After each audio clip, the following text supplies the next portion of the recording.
Regional Creative Director for the business, for his Global, and Rob Flannery as well, who is one of my social media managers. So what I'm going to do is I'm just going to talk a little bit about what we're going to go through today. And as Anthony said there, we can do questions throughout. We've had a couple in already, but we'll ask those at the end. I'm hoping we're going to cover off a lot of what you need today. Today's about giving you some tools and tricks and thme like that as well. So what I'm going to do is I'm just going to share screen and take you through a few little bits. So hopefully this works okay. Let me just pop this in here. And hopefully you can see that okay. Anyone please do jump if you can't see that screen. So yeah, as I said, my name's Kevin Price, Head of Digital Products at Global. And basically what I do, I kind of work in the regional business, and everywhere from Wales to Cornwall up to Scotland as well.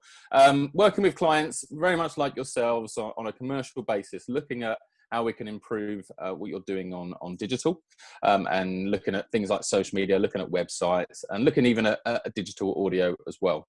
But today we're going to specifically focus on social media, because it's a medium that is instant. It's very much like radio in that you can get a message out straight away to your audience. But the fact that it's instant, it's also a medium that you can get very wrong as well. So we're going to make sure that you don't do that, and we're going to give you some tips on how to kind of fix that and make sure you're getting the right message out. As I said, I've got Rob Flannery here with me today. He's going to kind of focus more on the advertising on social side of it, mainly because it's exactly what he does on a daily basis. Managing all of our clients' accounts, focusing on getting a return on investment for them. And then as well, Simon Forster. So I'm going to kind of talk a little bit about content on social media, and then I'm going to hand over to very much the king of creative. Simon Forster is going to talk about content being king in our world, in the whole of advertising world. So looking at social in particular, now there's a video I'm not going to play today, mainly because we had a few trials this morning, and needless to say, it kind of was a bit jumpy. So instead of playing you a video, I'm going to send it round to you afterwards so you can all see it. It's a video by a guy called Eric Coleman, who's a bit of a kind of social guru in the social world. And he's kind of put together lots of videos, and don't worry, I'm not going to play it now. But basically what he's done is he's put together a video that encapsulates digital as a whole, and there's lots of social media messages within there. So little things that you can see on the screen now, top left, 93% of buying decisions are influenced by social media. And I don't know if anyone else is like me, but as we've kind of been in lockdown, out of lockdown, lots of things closing down all over the place, what we've kind of been looking at is social media for buying things. And we have regular meetings with Facebook, and they're very much telling us, and actually we're getting it on the radio side as well, they're very much telling us that the buying experience, it's changed from a shopping experience to a buying experience. So that whole thing where people are going around and shopping, going out on the high street shopping, it's now buying. They want to get in, they want to buy that product. And a lot of people are being influenced by what they're seeing on social media. So I for example, looking on, and you'll hear this a few times today about this scrolling. So we scroll, the average person scrolls up to 90 meters a day on social media. So if you think about that, going through your timeline up to 90 meters a day. So what you've got to do is try and stop those people and grab their attention. And that's your role as social media, to kind of really get in there and focus on that side of it. And that's how our buying is. Look at other things on there. Hopefully, I think we're more than 7 seconds in now. So hopefully that second stat on there, goldfish's attention span 8 seconds, humans 7. Hopefully I've kept you 7. You're still there. So that's another thing as well. People want things as quickly as possible. Looking at video, I'm sure someone will talk about it, but video as well. 80% of our mobile consumption is video. In the day that we're in now, it's about having video. And I'm sure you all know as well about search engines. Google being the world's biggest search engine, YouTube the second biggest search engine, of course, Google own YouTube. So it's about having video on web, but also using video in your social media content as well. And we can see other things in there, quite random one. More people own a mobile device than a toothbrush. Quite random. But also people will soon trust Amazon more than their bank. And this kind of, so I do encourage you to go and look up Eric Coleman. He's got quite a few books out as well, talking about digital, talking about social for your business and return on investment. But I guess the question is kind of, why is all this important? And the proof is kind of in kind of looking at the platforms that we've got. My screen is now not moving for some reason. There we go. So looking at a digital world, the reason why all this is important is because you're competing with this kind of thing. So if we're looking at the screen now, you've got Uber, the world's largest taxi company, but actually they don't own any vehicles. Facebook, which we're going to talk about a lot today, the world's most popular media owner, but actually don't create any content. So you're competing with this. You've got to get your voice out there. Your voice, your visuals, your communication, it's vitally important. And it's your online shop window. I was talking to a client the other day, really trying to explain about kind of sort of digital. And if you can imagine, if you're on the high street, you're walking down the high street, and you go up to a shop and you look in the window, you're looking outside the window, and then you go into that shop and you experience that shop when you go in. Well, online is very much the same. So when someone gets to your website or they look at your social, that's them standing at the door of your business. They're standing at your window and they're looking in, they're wanting to look in. And what we need to do is we need to get them to come in. We need to get to come into your website and come and see what you're all about. So really important to focus on your online presence as well. And one of the big reasons why is because of this. Now it's a story that I like to kind of sort of bring out about Blockbuster Netflix. I'm sure we all remember Blockbuster. Going in, getting that kind of video, the DVD on a Thursday or a Friday, having it for the weekend and taking it back. I'm interested by this because what I found out when I looked into this story is that Blockbuster actually had the opportunity to buy Netflix. They had the opportunity. They saw this streaming company who was streaming videos, streaming material. And they went, no, do you know what? We're going to stick with what we know, tried and trusted. We're going to stick with people coming in to get our videos. So this is kind of a bit of a warning to everyone. It's if you're still kind of looking at your digital presence, you're still looking at what to do with your digital presence and how to focus on social media, how to get your message out there. It's really important to think about this, how quickly things grow on digital. So if there's something within your sector that someone's just coming onto the market in your sector, they're trying something new, whether it's virtual tours or VR or AR, just bear that in mind. Try and incorporate that into your business as possible. And a lot of things are happening first on social media. So that's just a little bit about digital and social media. But another quote that Eric Kuhlman comes out with is, we don't have a choice on whether we do social media. The question is how well we do it. And that's really important because I speak to a lot of clients and go, oh, yes, we've got an agency running our social media for us. I'm like, okay, brilliant. No worries. How are you measuring it? What are you doing? What kind of results are you getting? And they don't know the answers to that. And then I actually have a look at social media. And one of the posts on it was like, hello, happy Monday on a Monday. That's not doing social media, okay? That is doing social media. It's not doing it well. So it's not just about having a social media page so people can find you. It's not just about putting the odd post out saying hello to people. It's about treating social media as a true marketing platform. The same way you would your print advertising, your radio advertising, TV advertising. Social media is a marketing method for you, a marketing platform for you to utilize. And one of the big things I will say whenever anyone asks me, what should I do with the content, is if you wouldn't share your own content, don't put it out. Because if you wouldn't share it, your customers and your customers' friends and any of your followers are not going to share it as well. So if you wouldn't share you, don't put it out. Look at the post again, have a go at it again, run it past a few people. And we're not just talking about the wording here, we're talking about the visuals as well. Because content is vitally important. You'll see some examples on the screen now of little things we put together for some camping type sectors. Because it's about visuals, it's about grabbing that attention. I bring it back again to this 90 meters, scrolling 90 meters a day. If you can just imagine that, people are scrolling, they're going down. You've got to, and you'll hear this a lot, thumb stopping moments, okay? We want to get people to stop.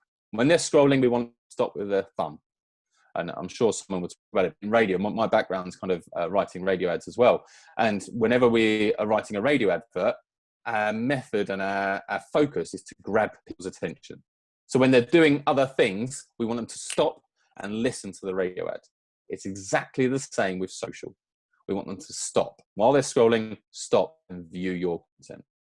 Now, there's a PDF that we'll send around as well with the video links afterwards that kind of highlights a few things to focus on content. But I'm just going to quickly go through them now. before we kind of sort of go into the actual depths of the advertising side of it. So a few messages, and by all means make some notes on these, but we will send a PDF round. But a couple of messages for you. So first of all, and because I think one of the questions, what we bring out, keep it light. Okay, we know that the months that we're in now and the future months are a little unknown. We're not sure how customers are going to respond. There's lots of predictions of what people are going to do, but we don't know for sure. So it's really not the time for hard sell, going in, really trying to push your sales message, especially on social media. Social media especially is for escapism. People like to go on it, to have a little look around, to see what they want to do. They want to just escape from the norm. So they want to log in, smile and relax. So keep the content relevant, keep it soft, make sure it's soft and really be seen to be helpful to your customers. Keep it clear as well. Don't confuse people. So if you've got a post that's really fancy, it's all about a big fancy event, but then you don't talk about it in the copy, you're completely confusing your audience. If you can, share images of your customers, share their experience. I saw a car dealer the other day. Obviously, it's a kind of sector that people are starting to pop out in England, and they had someone come in and buy a car, and they took a picture of the customer buying the car, happy customer. And so that's a good thing to share because people can relate to it. One of the big things is people buy from people. I'm sure, probably like me, you look at holidays.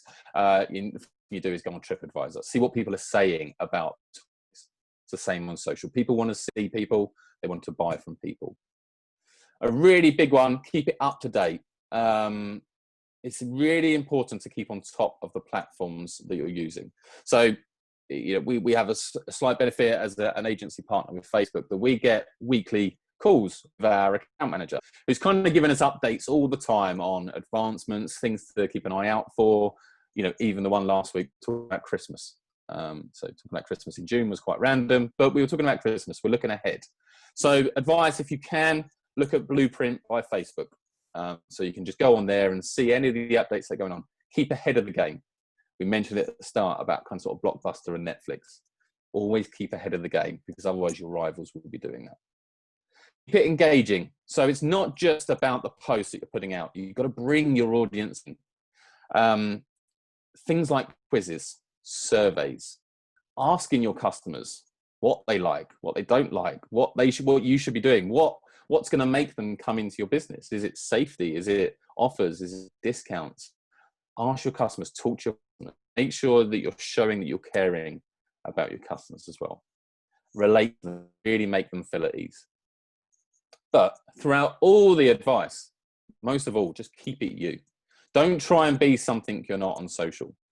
As I said, it's your online shop windows. You're creating this different impression online, and then they come in and see you. They've still got to come to see you and buy. So don't create a false impression. Keep all the content messaging you. And we'll come on to some of the questions at the end. But I know some people are asking about posts. We'll make it again at the end. But content-wise, when we're putting posts out for clients, maximum we do is 3 posts. We don't go more than that. We like to stick to 3 posts a week. Good content posts. We don't just go, we're going to do 3 posts a week, so we'll put anything out. If our objective, and we mentioned about how to measure social media, if we look at that, if our objective is engagement, if we're looking to build up likes and followers to the page, then we'll make sure the post is relevant to that need, that return on investment. If we're looking at performing an action, if we're looking to get someone to go to a website, then we make sure the post that's going out, again, is relevant to that. So you'll see we've done a little PDF, and again, I'll send this round to you all afterwards so you can have it in more detail. That's for you guys to keep. Now, we talked a little bit there about content. And as I said, my background's radio as well. I'm going to come on to the expert in radio in a second, Mr. Simon Forster. But we're lucky. We have professional designers on hand. When we take a client on board, our professional designers are on there to create the content. But I do want to kind of get across, because this is about giving you guys tips and tools. Even if you don't have access to professional designers, don't worry, experiment, try new things, because essentially it's your message, it's your brand, it's your client that you're pushing across. It's your story. No one can do that better than you. You guys have access to your staff. You have access to your customers. You have access to your business. So just make sure that when you're putting content out, it's you. And so, you know, we've mentioned a little bit about content there, but just remember that point at the end. Make sure that that content is about you as well. So now I'm going to hand over to Simon now to take a little bit more about content, because you'll hear this saying a lot about content is king. And the quote on the screen now, I know only one thing about technologies that await us in the future, we'll always find ways to tell stories with them. What that means is, no matter what platform you're going on, content and your message is the vital thing. I'm going to stop sharing now because Simon is a beautiful, fashionable person. So you need to see him rather than see my screen. So Simon, over to you. Kevin, thank you so much. And folks, very good morning. Thank you for joining us. I'm Simon Forster and I'm a creative director for Global Media and Entertainment. So whether it's broadcast media or social, the success of any communication is always determined by the content. And the golden rule is this: it's not about what you want to say, it's about what your customers want to hear. Simples. Now, one word you'll always hear when we talk about social is, of course, engagement. But can informative posts be as engaging as those that are purely for entertainment purposes? Absolutely, they can. But in order to do so, your brand needs to find its voice. Now, this is actually an exercise that I take many of our clients through, and it's called Every Brand Has a Voice. Now, even if you don't use radio, your brand, by default, has a voice in the mind of your customer. Let me demonstrate that. Think about the last piece of graphic design your business used, and more importantly, what fonts you used. Now, if you use Helvetica, that's formal, but it does have an air of reliability about it, which positively reflects on your business and its brand values. Brush script, well, that conveys a sense of the warm feeling of a handwritten thank you note. Stencil, that's military, and it says you're ready to go into battle. Edwardian script, it says you're a tried and trusted family-run business passed down from generation to generation. And if you use Herculaneum, well, you probably run a Greek restaurant in Wrexham. But of course, brands don't just express personality through the logos and fonts that they use. Now they come alive through social media. Virgin Trains recently came to the rescue of Adam, who was caught short on the 7:30 Euston to Glasgow in a toilet with no loo roll, a fact that Adam best thought resolved by sharing it on Twitter. Virgin picked up on his panic-stricken tweet and immediately responded by saying, "Which coach, Adam? We'll send some down to you," giving Virgin Trains a voice that said, "We're caring, and you know what? We've got a great sense of humour." David Willis from Dallas, Texas, clearly a gentleman somewhat lacking in the common sense department, sent out an impassioned plea at 9:55 p.m, having managed to get himself locked inside the Trafalgar Square branch of Waterstones. In just one tweet 90 minutes later that said, "David is a free man once more," Waterstones created a voice and personality that nobody thought a bookshop ever had. And Marty Lawrence took to Twitter recently to state that he tried to buy some battered fish from Sainsbury's, but it didn't have a barcode. What followed was tweet after tweet of fish-based bantery, or should that be battery, between Marty and Sainsbury's, with Marty finally conceding it had been the best day of his life. Result, one happy customer, and a supermarket with a newfound credibility and hundreds and thousands of retweets. Your words on social always convey brand personality, and you've established your tone of voice that perfectly represents your values in the way you construct your post and the language you use, you will have better engagement. Now, does your social content always have to be original? Well, look, your customers don't follow you just to see you share and retweet other posts all the time, but do make full use of user-generated content. One of the groups that I look forward to seeing the most in my social feed every morning is simply amplifying the beauty of the area that I live in, with pictures submitted from followers bringing to life this glorious county, a sunrise over the Golden Valley, otters swimming in the River Wye, or a red kite dancing in the blue sky. It's my little oasis of daily calm. Now, engagement can come in likely forms. Another post that I look forward to seeing every day is Cane Hill Animal Sanctuary in Wiltshire. And at 7 o'clock every morning, Chris, the owner, simply lets out his menagerie of rescue animals from his barn in the hashtag morning rush hour. And thousands of viewers join the live stream and wait expectantly to find out who will rush out first. Cuthbert the goose, Rodney and Dell the emus, Emerson, Lake and Palmer the runner ducks, maybe Bumblebee the sheep. It's simple, it's effective, and it's compelling content. Finally, Never be afraid of being flawsome. For instance, if some folks were disappointed that having scaled Snowdonia to enjoy the first sunrise of the solstice, but complained on social about the cloud cover, embrace their discourse and reply by telling them that you've a crack team of Welsh druids looking into it. Don't let a challenge go unanswered. You can't get it right all the time, but when something is flawed, just be awesome by embracing. A little humility goes a long way, and that's the power of being flawsome. Back to you, Kevin. Wow. Thank you very much for that, Simon. As I said, everyone, he is certainly a very creative individual, Mr. Forster. I go back many years with Mr. Forster, and he is the man to bring any of your brands to life, definitely. But I think Simon there very passionately kind of got across the message. It's having fun. You know, a lot of those things, and Simon, some of those examples there, I remember seeing vividly and just thinking to that brand, bang, you've nailed it straight away there. Brand voice. It's not just about your brand voice on air. It's about your brand voice wherever you are, on social, on print, on TV. Make sure that your message is across it all. So thank you very much for that, Simon. Okay, so looking again, and I'm just going to back to sharing a screen now. Looking back at kind of what we want to do and where we're looking at for this kind of messaging. We mentioned about the social media at the start, but we also mentioned about having it for, oh, sorry, I'm just popping there.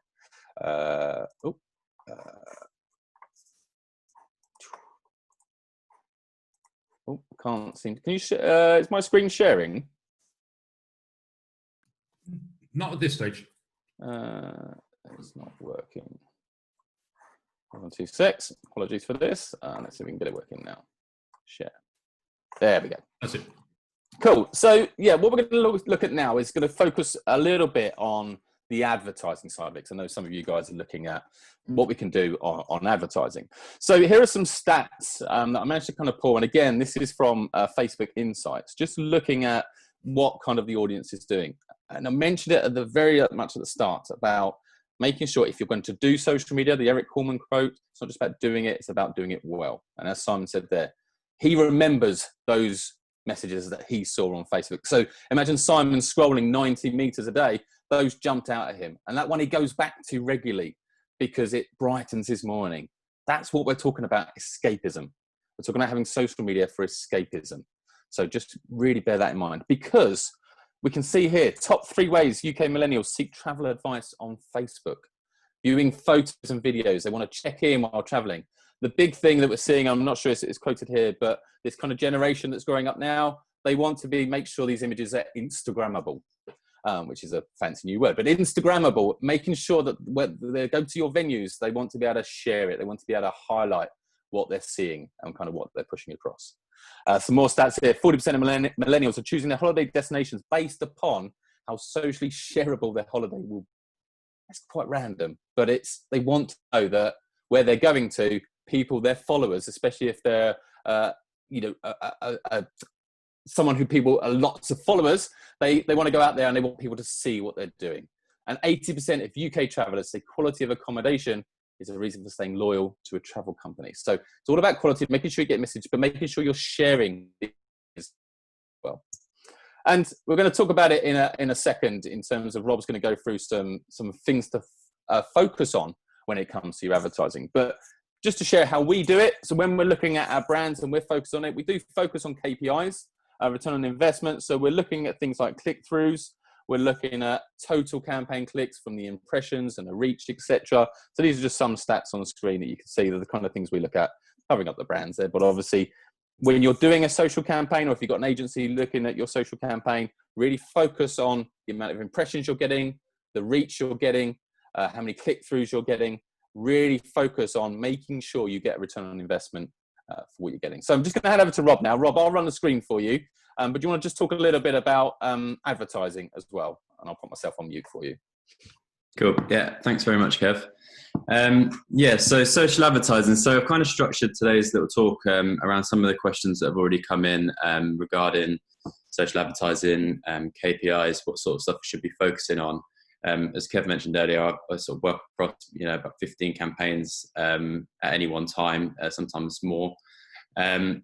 So I'm going to jump straight into it. So why social really for your advertising? There's plenty of other channels out there. So social is now something to be taken very seriously. It's a major tool for marketing and marketing your brand.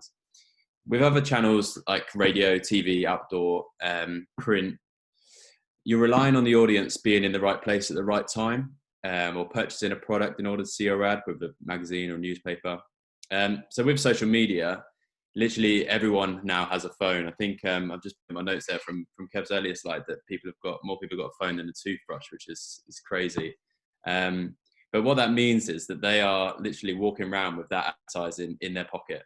Nearly everyone has social media as well. So you are literally waiting to advertise to them as they walk around remotely, always with them, always attached to them. So that there is really no better channel to advertise on. And when it comes to organic, and I'll talk about advertising today, but with organic content as well, this is the opportunity to do that for free. There's no cost in putting organic content out there. So, but back to the advertising. So what is social success? That's a question that got sent to us, and how can it be measured? So talking about KPIs and ROI. So really, there's no definitive answer to this. Measuring success on social media is different depending on your business needs. So I'm going to go through a few of them one by one with a couple of examples, and hopefully you'll find the one that sort of makes brand. So the obvious success measure on social is engagement. So likes, comments, shares, people getting involved in your polls, things like that. So with our social engagement package that we run, this is what we do as well. And this is a much more longer term view of your business success, as it will lead to brand loyalty, which will later convert to sales, bookings, repeat bookings, etc., etc. So this is achieved through high quality content, which Simon was taking us through earlier, which was really good. So this is really where we get our engagements. It all depends on your content. So it must resonate with your audience, which is something that we do day in, day out with myself and our designers specializing in building these pieces of content. So my tips for this would be that people are expecting, the audience are expecting their brands to deliver them real value, to act responsibly, and to do right by the community. They're sort of the three, which includes employees. There's things that I would say to keep in mind when you're creating your content. So real value, act responsibly, and do right by the community. Right now, especially with what's going on in the world, I think these are more prominent than ever, especially the community one. So there are of course other ways to measure success. As I say, it all depends on your business needs and your brand. For example, a tourist board or a new brand may be looking at more of a brand awareness campaign. In this case, KPIs such as video views or impressions and reach are the best indicators of success. Getting your pieces of content in front of as many eyes as possible. So one of our social packages, the Social Boost that we do, uses a tool within Facebook to solely achieve these KPIs. So it's based on reach and impressions.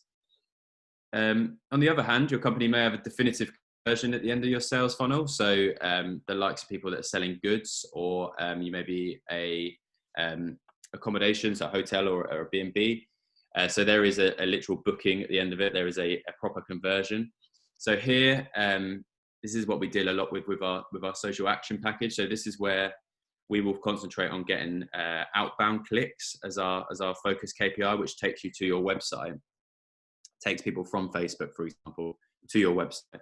So we're looking for the people that are most likely to click through, and we're sort of teasing them in with some sort of small piece of content that advertises to them to say, click through here to get the best deals of the day, things like that.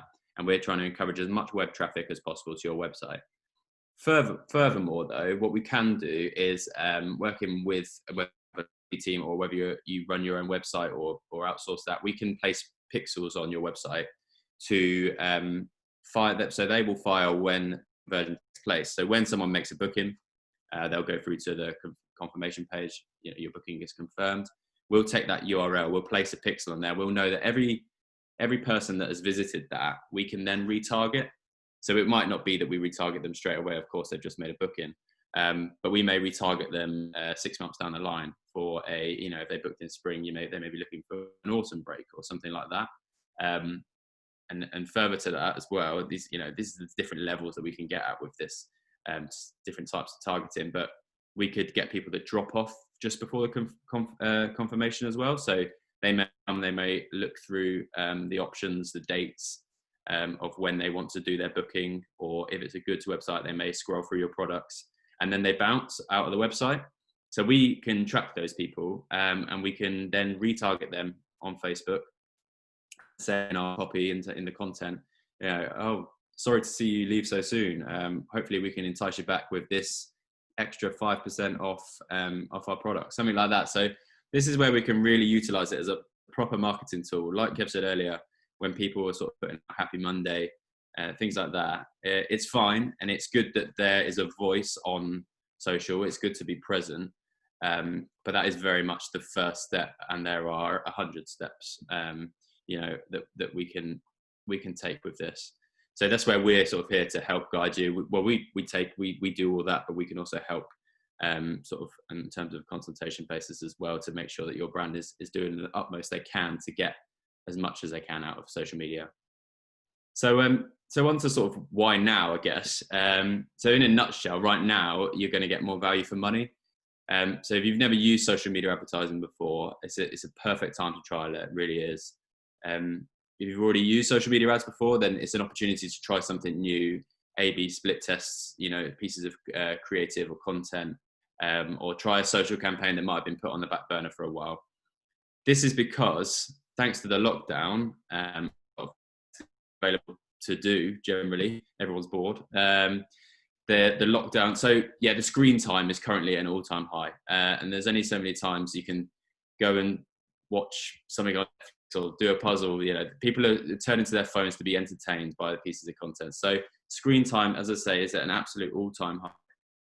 And there are also, wrongly in my opinion, there's people who have pulled out some of their advertising budget. I think it's actually whilst I say the screen times are high, and essentially there's less competitors out there. So cost per clicks, which is another KPI, touching on another KPI here, which is the amount of people we get to click, the outbound clicks to the website, divided by the amount of budget that we spent. So cost per clicks have been driven down to a level at which you can run fairly substantial campaigns now for much less budget than you could previously.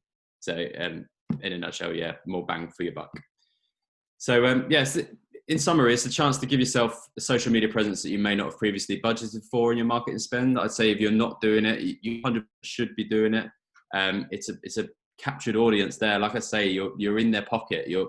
They're ready to be advertised to, and they expect it now on social media. I remember when it wasn't as common, and people would get annoyed at ads coming through their newsfeed. That doesn't happen anymore. People are more than happy to see entertaining pieces of content, formed as advertisements. And because of the personalization algorithms on Facebook, people are very much advertised to for generally things that they want. And that's a great thing. Why would you need to go and search for something when it searches for you and advertises to you? So that's what we're doing. We're finding your perfect demographic for your product and your brand, and we're advertising to them. And that obviously is going to mean that conversion rates are higher. So yeah, that's pretty much it from me. Obviously happy at the end we can talk about questions, and I'm happy to answer those. So back over to you then, Kev. Nice one. Cheers, Rob. Thanks for that. And again, in Rob's section then, I think some really key messages coming out about very similar to kind of what Simon said about experimenting, try A/B testing. It's one of the big things, a lot of people ask us when we do a campaign for someone, how we kind of sort of break our packages down, I guess. And it's kind of pretty much like what we've said today. So we have a section for creative, which really focuses on making sure that content's right. There's obviously a section within our packages, which is the ad spend that we're spending out. So as Rob said, making sure you get your content right and then pushing it out to the right place. But the other part is the management part. And that's why we have things like social media managers, because what we do with those guys are out there, Rob and Steph and the rest of the team are out there looking at each campaign we're putting live. What's it doing? Is it working? Is it getting to the right audience? So, I really want to push across that message. If you're putting a post out, going back to what we said about don't just put it out, make sure that something happens with it. When you put it out, follow it. Keep an eye on that message. Keep an eye on that post. Is it actually getting to your audience? Is it getting engagement? Is it getting actions? Just make sure that when you put a post out, just keep an eye on it. like you would any other marketing. When you do a message, you want to know if there's a post-campaign analysis at the end. What's it done? It's the same with social. You should always make sure there's some form of measurement with social as well. So just before we kind of go to questions, I do want to kind of sort of sum it up really from a social point of view. As we're kind of getting back into some form of normality, and I know it's kind of different for all areas, there's an instinct with people, and we're seeing it as well. There's an instinct with various clients to be cautious because they're mindful of exactly the times that we're in. But what I will say, and what I've seen from advertisers that have continued throughout, is you've still got to ensure the message is heard. And it can't be overstated really, because we've seen it in the past. You know, in the history in the past, we've seen that the brands that kind of emerge fastest and strongest from things like that we've just come out of are the ones that invest. You know, I was actually doing an audit on a client the other day that paused their social media activity back in March. And they said to me that the hits on the website dropped off because of COVID, because of Corona. No, it didn't drop off because of that. You were getting 4,000 odd hits a day from social media, and all of a sudden your hits have dropped to social media. So I know it's hard, and I know it comes down to budgets a lot of times, and it comes down to spends and things like that. But we're seeing it in the data that we've got. If you keep advertising, you keep that message out there, like I said, change the message, make it a bit make it a bit warmer, make it a bit more about your customers, as Simon said, relate to it, get your voice across. And when we come out of it, you can then drop those other messages back in again, and your audience is a bit more susceptible to it then. So the reality is clients who've carried on still have that traffic to their site. So I hope we're giving you some food for thought today. And we've got some tools, and we will send around presentation. We'll send around some PDFs as well. And of course, I'll send around that video. But I'm probably going to hand back now actually to Anthony, because I know there were some questions. Do you want to fire them off, Anthony? Yeah, the only questions.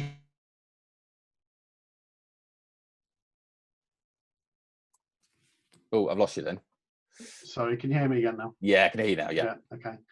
The only questions really that we have are those that were before the session started. But I don't know if you want to touch on those again. Go through them one by one. How much is too much? Yeah, I kind of mentioned it a little bit earlier about how much is too much. So, as I said, with our packages, we focus specifically on up to 3, and I really kind of emphasize that up to 3, because as I mentioned, we're not just going to post for the sake of it. We've got to make sure that every post is valued. It's like if you put out, the way I kind of describe it, being in a radio world, obviously being at Global, it's like putting out 3 adverts a week, 3 radio adverts a week. You've got to make sure each advert is an entity on its own, that it's going to work on its own. So it's not just about putting loads of content out to be seen by your customers, because the reality is, and I think the stats are, it's probably less than 10% now, but say you have 1,000 followers, your content, if you've actually just putting organic content out on your page, only 100, maximum of 100 of your followers will actually see those posts. And we've seen it ourselves. If you look at your own social media, your own Facebook page, the way the algorithms work, they're looking at people who are giving regular, good content to you. So if you look at your friends list on Facebook, you'll notice that you're not seeing posts from every single one of your friends that you follow on Facebook. And it's because Facebook have decided that actually these friends, you seem to like their posts a lot, so they'll show you their content. It's the same for advertisers as well. So you might have 1,000 followers, but actually when you put a post out organically, you're not boosting it, you're not pushing it to anyone, only less than 10%, I think it is now, will see those posts. So I would say maximum 3 posts a week, really, but just make sure they're really valued posts that you're putting out. Awesome, great. Next question. It's kind of been covered, but it'd be good to get it covered again. What are the best ways to measure the success of your social media? And what key performance indicators should businesses have in place?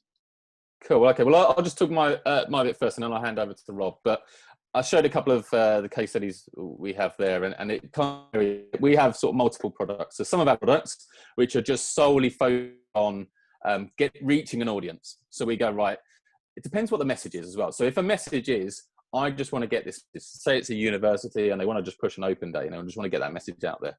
They go, or a hotel just wants to say we're open. All you really want with that message is to go as far and wide as possible. So for those kind of campaigns, it's about reach. I just want to reach as many people as possible. Ideally, if you can get guaranteed reach, even better. But you just want to reach the most amount of people as possible. So the measurements on that are impressions, reach, and as a little bit of a bonus, how many people clicked through from that post and went to the website. Rob, do you want to just talk a little bit about some of the more advanced campaigns and how we kind of measure those? Yeah, sure. So, so just sort of reiterating, but I'll sort of shorten what I was saying earlier. So it all depends on the campaign that you're running and the business that you run, really. So the key KPIs are engagements, which are likes, comments, shares. Then there are like brand awareness campaigns. So that would be around impressions and reach, like Kev just said, video views as well. So they can sort of be categorized together. And then thirdly is more around conversions. So outbound clicks to website. Obviously we can place conversion pixels and get actual conversions, which was obviously the perfect KPI, what you base ROI off of, depending on how much a conversion is worth to you, you know, against what you've spent on the advertising campaign. If your conversion is worth £5,000 to you, which it is with some of our clients with like private schools, for example, then, you know, a single conversion pays for itself 10 times. But then if a conversion is worth £3 because it's a small goods item, then, you know, you need to be pushing a lot more of them. So you can't really give like an average per industry or an average per product, whatever the end product is.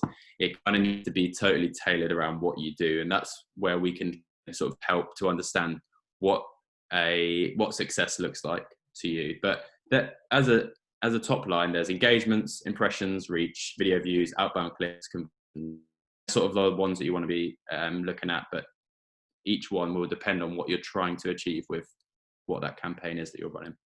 Nice one. And I think just to emphasize a bit there, what Rob said, some of those early ones, so like the likes, shares, video views, it's related to spend as well. So if you want to measure a campaign by conversion leads, be prepared. You will have to spend a little bit more money to do that. So likes and shares, you can kind of do that with a little bit of a less budget. But when you're looking at conversions and you're wanting to make sure, like as Rob said, you know, £5,000 sign up to a private school or something like that, you might need to spend more to get to that audience as well.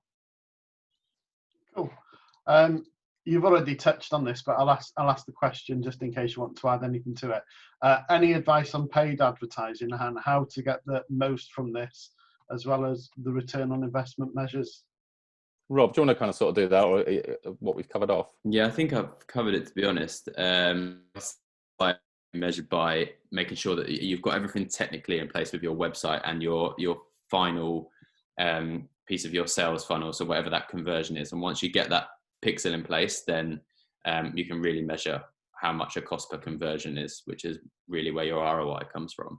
But then if you're, you know, a tourist board and you're looking to just advertise the area for people to come to it, then it's going to be a brand awareness campaign, in which case ROI is measured in the same way. That would be done through reach and impressions. I think that's pretty much it. I think the rest of it was sort of covered in what I said earlier. And I think as well, you know, to kind of emphasize with any form of digital advertising you're doing, really try and make sure you get Google Analytics on your site, because any form of digital advertising you're doing, you need to have that metrics, because that's the good thing with digital. You can see everything. You can see what's going on. You can see what your customers are doing on your website. So we'd say put things on there, make sure you're getting everything tagged as well. As Rob said, when we're doing an action campaign, we're putting tags on the conversion page and things like that to make sure we can track it to the social. So track everything you're doing. Okay, next question then is it worth boosting Facebook posts? Rob, do you want to cover that? Yeah. So definitely, I think boosting posts is like it's advertising in its simplest form. So what it does is it takes whatever post that you're putting out to your organic audience, they're the people that already follow you. And if they're already one business, I always talk about it like one business, a new business. So when you boost it, you're going to push that outside of your organic following and look for new business. Don't boost it within your following unless it's just something that, you know, is a community piece maybe that you want to talk about what's going on with the brand. But when you're actually looking at it from a sales perspective, from a business point of view, you want to be looking at we talk a lot about on page and off page. On page being organic, so when you post that, it's on your page and it goes to your following. when you boost it, it takes it off page by selecting the right targeting, and then it will look for new business. That post will, whether it's just to get people to come back and like your page or like the post, or I would always recommend putting a call to action on that post so that people have the ability to do something with it, whether that be visit your website or visit a blog, or like learn a bit more about your company and who you are, because this, like I say, is new business. It might be absolutely their first touch point with your brand. It might not be, but that might be it. So you need, as you are trying to close a sale with them or push them down the sales funnel, you want to educate them on who you are, what your brand is, like Simon was talking about earlier, like the tone of voice. You want to get that right within that before you post it. So yes, definitely worth boosting Facebook's posts. It is social advertising in its simplest form, essentially. But just make sure that what you're boosting is worthwhile. Give it a little bit more thought than maybe what you do with your other organic posts, because it's going to be seen by new people. And I think, something we mention in radio a lot, because we get, and Simon will know this very well, when we speak to a lot of clients and say, what do you want to get from this message? Oh, I just want footfall, or I just want people to know about us. The reality is you don't. That's not just what you want. You want sales. You want people to book things. You want people to come and see you. So I think it's the same with the social. So don't just boost it and go, there we go, it's out. As Rob said, really think about what you want from that. Getting a really good call to action and making sure that you're not just boosting it, you want something to happen from that post to make sure it comes back to you. But boosting's a nice way if you haven't done it before. As Rob said, it's the kind of sort of the lowest start of advertising, so it's a good way to get your foot in the door, trying it, and then you can up your spend as you go. Awesome. A couple of questions have come in to ask whether or not the slides will be available, and yes, the team at Global are going to send the slides over to us, so we'll have that on our website later this afternoon. This is the last question from the group chat, so if you've got any questions, you need to add them quick. But the last question is 3 posts per week per platform. So a lot of our campaigns that we do, for us specifically, Facebook is a stronger one. So I think when it comes to advertising, Facebook is still out there as being kind of the best one for us to advertise. And we do kind of dip into LinkedIn sometimes if it's business to business. We're doing a bit of YouTube advertising with a music brand at the minute, and we do Twitter as well. I'll probably hand to Rob on this one, because Rob's more kind of putting the scheduling together. Rob, do you kind of differ it much from platform to platform? No, I'd say just that's similar. So 3 week in a word, yes, 3 posts per week per platform. Yeah. So make sure that you've got you can post different things on different platforms, but I wouldn't favor a channel and put 5 pieces of content out and 1 piece out on Twitter a week. I try and keep it nice and even. So 3 posts per week per platform sounds pretty perfect. And I think as well, guys, when we're putting these posts out on these other platforms, we're not just copying it, because you have to write for those platforms. So if you're doing a piece of content for Facebook, you have to understand the platform on Instagram and change the messaging on there. And, hashtags more prominent on certain platforms. Twitter, again, it's not so much about the visuals on Twitter, it's more about the wording. And again, when we're doing YouTube, we're really looking to try and grab that attention, because we've got that pre-roll where we have to grab that attention before people get to the video. So it's even like, don't just copy you're posting across, really think about the platform you're going on. Awesome, that's great, thank you. That's the last of the questions in, so unless you've got any final words, Kevin, Rob or Simon? I was going to say thank you very much for the invite, folks. It's always good to share your company, so we always get something out of this, and we hope you did too. Yeah, and I think from me, today was about giving you guys tools and tricks to be able to do it yourself. And I hope we've done that. Like I say, we'll give all the PDFs. Really just important message, give it a go. It's definitely a platform to use and utilize. We see it with our clients every single day of the week. So give it a go. If you've got any questions, when we send the stuff over, either Donna or any of the guys want to get in touch with us, we're happy to answer any questions for you as well. That's great, awesome, thank you. A couple of messages coming in saying thanks from everybody that's in attendance. Just to clarify, we will have this video up on our trade website, on our blog later this afternoon, and in there we'll put links for the email addresses for the team at Global. So again, just to finish off by saying thank you, Kevin, Simon, and Rob, and we shall leave it there.